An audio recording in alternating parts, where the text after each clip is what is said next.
오늘은 이사야서 12장 2절에서 4절까지 말씀을 가지고 나의 이야기, 우리의 이야기라는 제목으로 함께 말씀을 나누고자 합니다. 사라 요세파 헤일이라고 하는 여인이 있습니다. 이 여인은 1822년에 결혼한 지 9년 만에 34세 때 남편을 잃어버리게 됩니다. 당시 그녀에게는 부양해야 할 5명의 어린 자녀들이 있었는데요.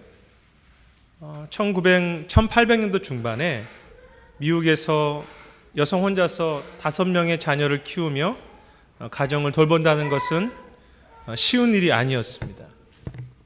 그녀가 남편이 죽고 나서 늘 검은 옷을 즐겨 입은 것만 봐도 그녀의 마음을 짐작할 수 있을 것입니다. 그녀의 마음이 어땠을까요? 마치 산 앞에 서 있는 것처럼 사방으로 갇혀 있는 벽 속에 있는 마음이 아니었겠습니까? 그럼에도 그녀는 신앙으로 시와 소설을 쓰며 어려움을 이겨갑니다.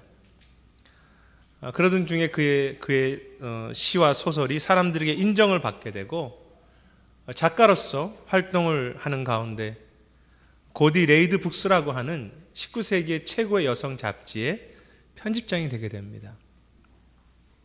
어려움이라는 시간을 믿음과 글로 이겨낸 사라 요세파 헤일. 그녀는 훗날 여성들을 교육하는 일에 그리고 어려운 이들을 돕는 구제 사역에 큰 역할을 감당합니다. 뿐만 아니라 선교에 헌신하는 많은 여성 선교사들을 후원하는 일을 감당합니다. 그리고 무엇보다 그녀가 바로 현재 우리가 미국에서 지키고 있는 이 추수감사절을 미국의 국경일로 만드는 데 가장 중요한 역할을 한 장본인이기도 합니다. 마치 한편의 이야기와 같지 않습니까? 그녀의 이야기 속에는 고통이라고 하는 절절한 아픔이 들어 있습니다. 하지만 그 어떤 누구보다 큰 감사를 만들어냈던 그런 여인의 이야기.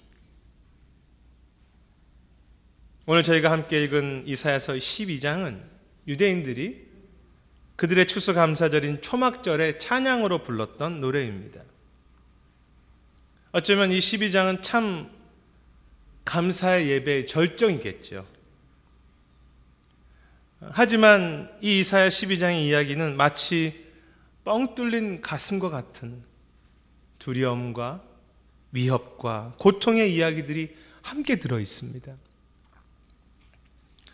이사야 선지자, 그가 활동하던 당시 이스라엘의 국제 정세는 매우 불안했습니다.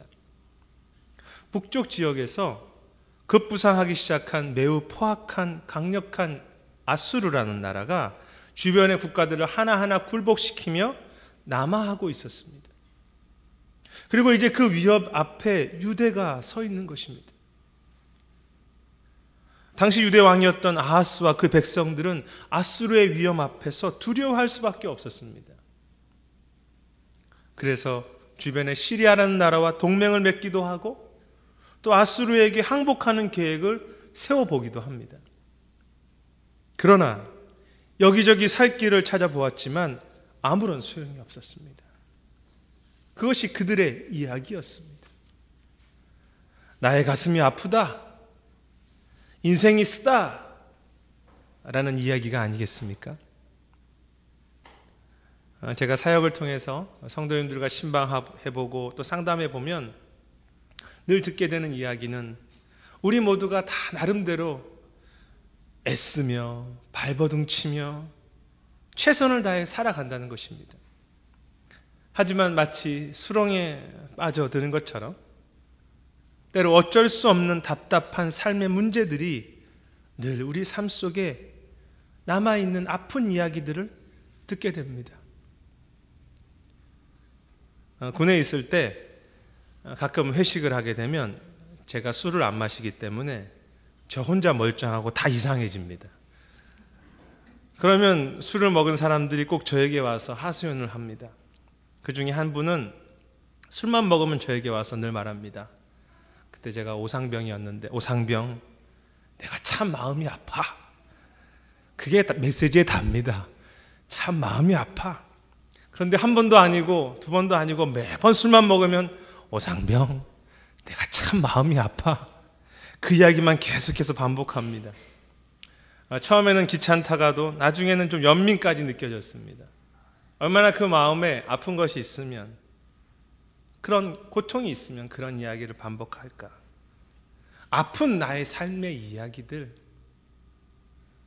그런데 이렇게 소망 없고 답답한 이야기 속에 하나님의 은혜와 약속이 주어지는 것입니다. 그것이 무엇입니까? 오늘 본문의 앞에 보시면 이사야서 7장에 아하스에게 약속하십니다.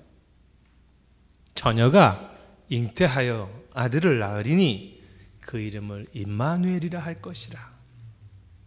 임마누엘 하시는 하나님, 내가 같이 할 것이다. 그것이 약속이었습니다. 생각해 보십시오. 이제 그들의 나의 이야기는 더 이상 그들 혼자만의 고통의 이야기가 아니었습니다. 고통 가운데 나를 붙잡아 주시는, 함께 하시는 하나님의 이야기로 바뀌는 것입니다. 전혀 새로운 나의 이야기라고 할까요? 그 새로운 나의 이야기가 바로 오늘 본문의 고백입니다. 무엇이라고 기록되어 있습니까? 보라, 하나님은 나의 구원이시라. 내가 의뢰하고 두려움이 없으리니 주 여호와는 나의 힘이시며 나의 노래시며 나의 구원이시라. 사실 본문에는 그냥 하나님은 나의 구원이시라라고 되어 있지만 그 원래 의미는 하나님만이 나의 구원이시라, 하나님만이 나의 노래시라, 하나님만이 나의 힘이시라는 고백입니다. 생각해 보십시오. 그들은 자신의 힘으로 그 어려움을 극복하고자 했습니다. 그들 스스로 무엇인가 즐거운 것을 찾고자 했습니다. 자신의 삶이나 신앙을 무엇인가 그들의 힘으로 무엇인가 할 수 있다고 생각했습니다. 그러나 깨닫기 시작합니다. 아, 하나님만이 나의 힘이셨구나. 아, 하나님만이 나의 즐거움이셨구나. 전혀 새로운 나의 이야기입니다. 성경은 사실 하나님의 이야기지요. 하지만 하나님의 이야기는 저 멀리 하늘에 있는 이야기가 아닙니다. 성경을 살펴보면 하나님은 인간들에게 찾아오십니다. 그리고 그 삶을 붙잡아 주십니다. 그리고 그 절망의 사람, 아픔의 사람, 교만의 사람이 하나님을 만나고 전혀 다른 새로운 삶의 이야기를 펼쳐가는 것입니다. 그 이야기가 성경에 기록되어 있는 것입니다. 평범한 사람이 하나님을 만나고 이제는 그분의 말씀이 나의 삶의 힘과 위로가 되는 이야기, 하나님의 임재가 나의 삶의 위로와 동행이 되는 이야기, 교만한 삶, 죄악된 삶이 하나님을 만나서 겸손을 배우고 예배를 배워서 우리의 인생의 꿈이 바뀌는 이야기들, 참 좋지 않습니까? 그러니 어찌 주 여호와는 나의 힘이시며 나의 노래시며 나의 구원이시라고 가슴으로부터 감격하면서 고백하지 않겠습니까? 우리가 아시는 것처럼 1660년 뉴 잉글랜드에 도착한 청기도들은 영국에서 신앙의 박해를 이기지 못하고 대서양을 건너온 이들이었습니다. 그들은 잘 살겠다고 이 아메리카에 온 것이 아닙니다. 그들의 삶을 하나님 앞에 살겠다고 고백했던 이들이죠. 하지만 그들을 기다리고 있었던 삶의 이야기는 쉽지 않았습니다. 이미 배를 타고 신대륙에 도착하기 이전에 많은 사람들이 목숨을 잃어버렸습니다. 도착한 이후에도 추위와 배고픔과 풍토병으로 그 다음 봄까지 절반가량의 사람이 죽었습니다. 고통의 이야기, 아픔의 이야기이지요. 그러나 그 고통 속에서도 하나님은 그들을 붙잡아 주셨습니다. 그들에게 믿음이 없었다면 넘어졌을 것입니다. 그러나 하나님의 약속과 그분의 동행하심을 믿었기에 다시 힘을 내어서 일어나서 밭에 씨를 뿌리고 농사를 진행합니다. 그리고 그 다음 가을 첫 수확, 얼마나 감격됐겠습니까? 그들의 삶의 고통과 아픔의 이야기가 있었지만 하나님은 그 가운데 그들을 붙잡아 주셨고, 그들은 이 추수감사절 예배에 서로 새로운 이야기, 새로운 역사를 만들어 갔던 것입니다.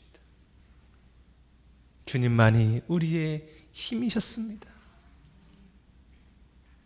물론 그들도 사람이기에 좋은 추수와 수확 앞에서 그것은 내가 한 것이라고 자랑하고 싶은 마음도 있었을 것입니다. 하지만 다시 예배를 드리면서 마음을 잡아갔던 것이죠. 그것은 우리도 마찬가지입니다. 지난 시절을 돌이켜보며 우리 교회와 우리 가정과 또 내 삶 속에 내가 했던 이야기들, 내가 이런 사람이야, 내가 한 일에 이런저런 이야기들을 할 수 있을 것입니다.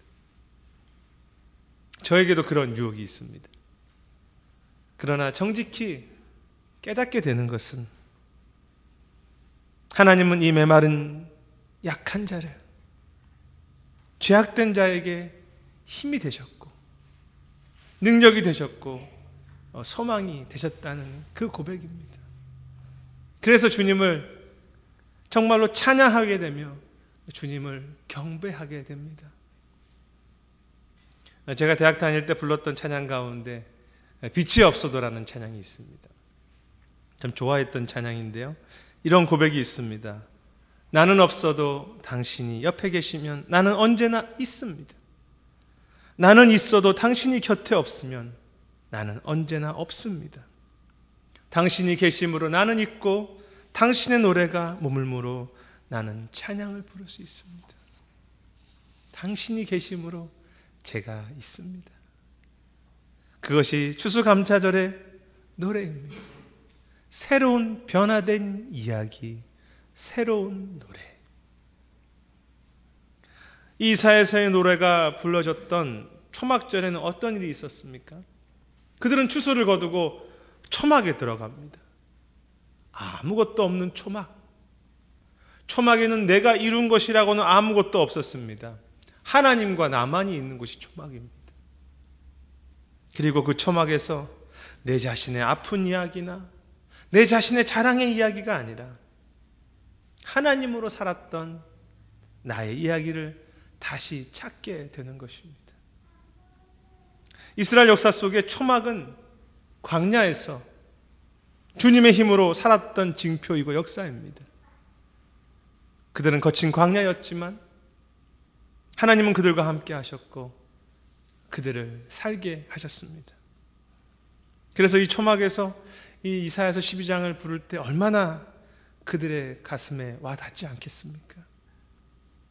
하나님이 붙잡아 주셨던 나의 이야기, 우리 모두에게 그러한 이야기들이 있으시지 않습니까?